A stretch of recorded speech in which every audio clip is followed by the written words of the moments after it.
Hi everybody, thanks for joining me here for this lesson. In this lesson, we are going to be talking about the elements of a high-performance work system.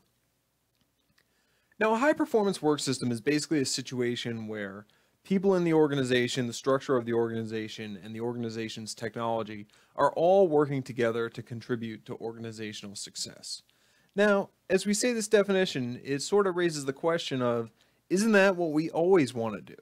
And on its surface, it seems like, yes, people, the structure, technology should always be contributing to success. But in traditional models of management, we tend to look at these things as each operating in their own silo. So, for example, over here on the left, we have human resource management, and they would be working towards their goals. The top management team would be working towards their goals, and information technology would be working towards theirs. Now, where a high performance work system differs is that these three things overlap. So as you look at this model over here, there are some parts of what the top management team and human resource management and information technology do that are independent of each other, but there's a large portion of it where we see an overlap between them where they're coordinating efforts to try to create efficiencies and effectiveness within the organization. Now, ultimately, the goal of a high performance work system is to change the way we look at resources in terms of productivity and waste. So in a traditional system, maybe we have what we're looking at over here where we have a lot of waste over on the left-hand side and a decent amount of productivity on the right. If a high performance work system is effective, what should happen is we should reduce that amount of waste over on the left and increase the productivity. All right, so now we're going to return back to the elements of a high performance work system. And we're going to start with talking about the role of HR in high performance work systems. Now, the first element we're going to talk about is task design. Task design really looks at how are we going to get the work done within the organization. Now, the activities that are critical to task design are job analysis and job design. And these are obviously highly relevant to human resource management responsibilities. Now, once our task design is done, we also have our organizational structure that we need to look at. An organizational structure is something that we typically think of in terms of being a top management team responsibility. And there's still some truth to that. But part of the thing that we have to think about here in a high performance work system is as we're developing our organizational structure and we have our task design done, where do the positions that we've identified through task design fit into this organizational structure? And as we lay this out, we may actually end up reorganizing our organizational structure based upon the jobs that we've identified. Now, returning back to task design here and how we will get the work done, once we have identified this, we now have to look at the people who are going to do the work. And people make up the third component of the high performance work system. And this again brings us back to the HR responsibility of selection. So once again, human resource management is highly involved in the high performance work system. Building on that, once we have the people, we also have to look at the reward systems. How are we going to measure and evaluate their performance? How are we going to reward employees? And even though it's not listed here, we also want to think about accountability measures for employees. That's very important as well.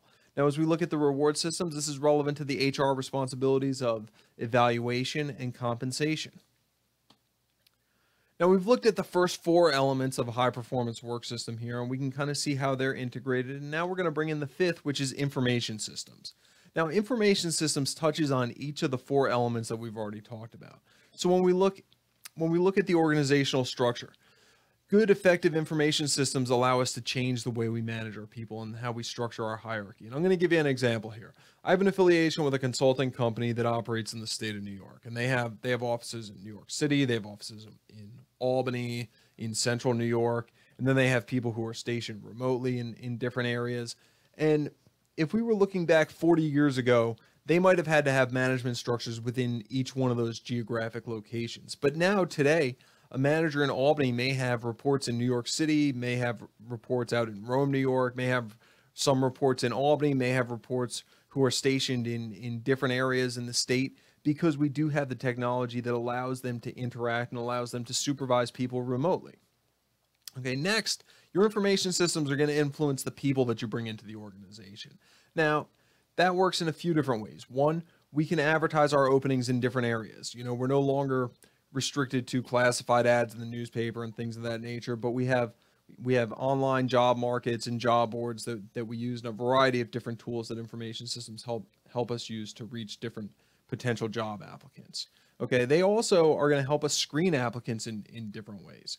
So as we look at at information systems. They may help us review resumes faster than people could review them. They may help us administer tests to applicants. There's a variety of different ways that information systems can touch the people that we bring into the organization. They also help with task design. That's because information systems change the way that we do our work. So, for example, when I was a pricing manager, the person who had that job before me was not quite as technologically adept as I was and did that job in a very manual way so that certain processes took over a week to complete.